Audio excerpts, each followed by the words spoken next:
गौरी की शादी एक बड़े घर के लड़के यानी कि राजेश के साथ होती है।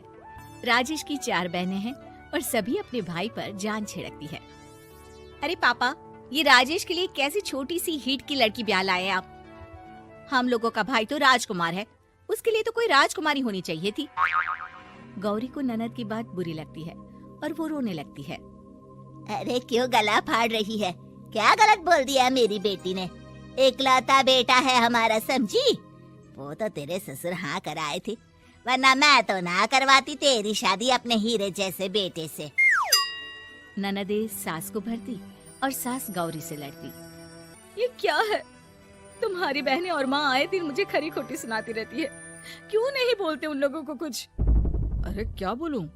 अब उन लोगों का इकलौता भाई और बेटा होना, तो वो लोग थोड़े इमोशनल है मुझे लेकर, समझा करो ना। और कौन सा वो लोग रोज आते हैं ससुराल से?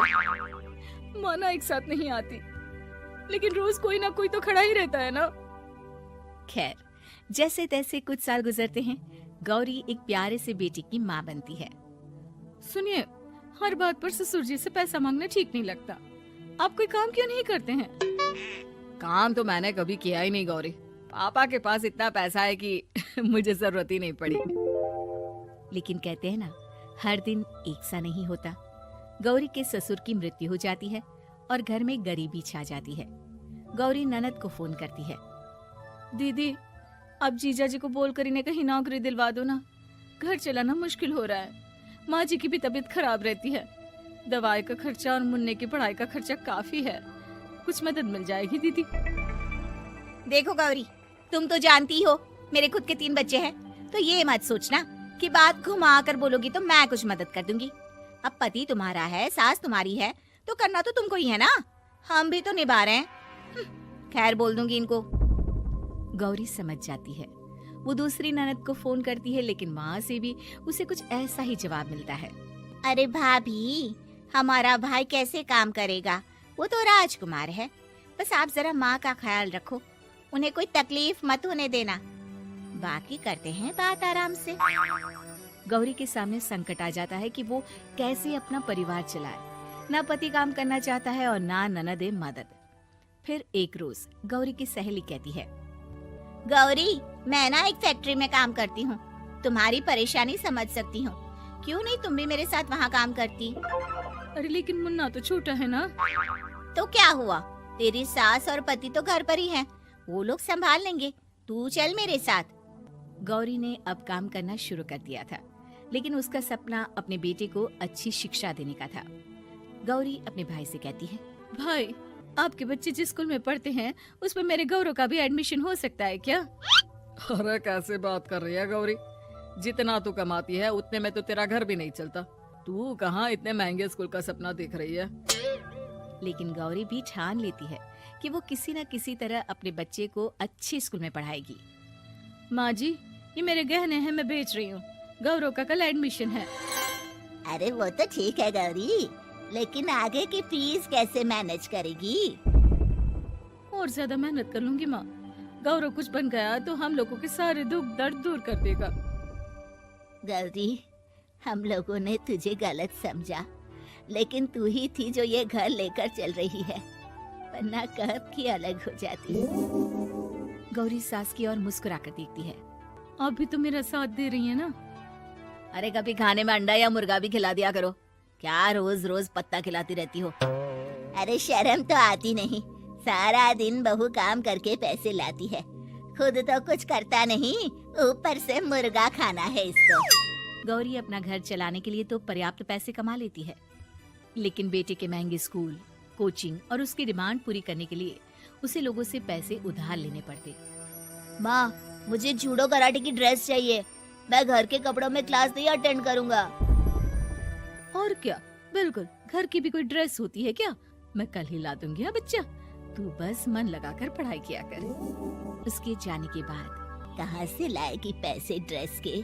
माँ, वो पास वाली चाची से कुछ पैसे उधार लूंगी। अरे सभी से तो उधार ले चुकी है तू। कर्जा इतना चढ़ा लिया है कि पूरा जीवन भी कमाएगी तो उतार नहीं पाएगी। अरे माँ जी, गौरव कुछ बन जाए तो मुझे कमाने की क्या जरूरत? फिर तो मैं बस रानी बनकर राज करूंगी। एक दिन गौरव कहता है, माँ, मेरी नौकरी लग गई है, वो भी अच्छे पैसों में। अब हम लोगों के बुरे और दुख के दिन जल्दी खत्म हो जाएंगे। गौरी की खुशी का ठिकाना नहीं होता। वो सास की फोटो के सामने हाथ जोड़ती है कि उसका पति उससे कहता है, देखा गौरी, तेरी तपस्या खत्म हुई। इतने सालों से जो तू फैक्ट्री में नौकरी कर रही है, अब तू आराम कर सकती है। अरे नहीं नहीं, अभी तो नौकरी लगी है, कुछ दिन कुछ पैसे कमा तो लेने दो। कुछ महीनों बाद गौरी की ननद गौरव के लिए रिश्ता लेकर आती है। अरे भाभी, वो मैं ना रिश्ता लेकर आई थी गौरव के लिए, सुना अच्छा कमा रहा है, क्यों? देखा मेरी बहन कितनी अच्छी है, कितना सोचती है हम लोगों के लिए।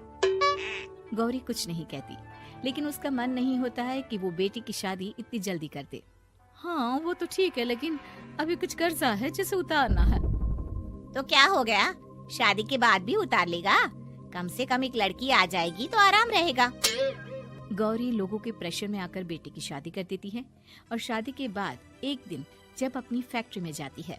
मैनेजर साहब, कैसे इस फैक्ट्री में 22 साल काम कर लिया पता ही नहीं चला।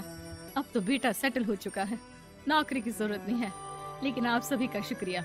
गौरी बहन, बहुत मेहनत की तुमने जीवन में, अब भगवान कोई मुश्किल ना दे।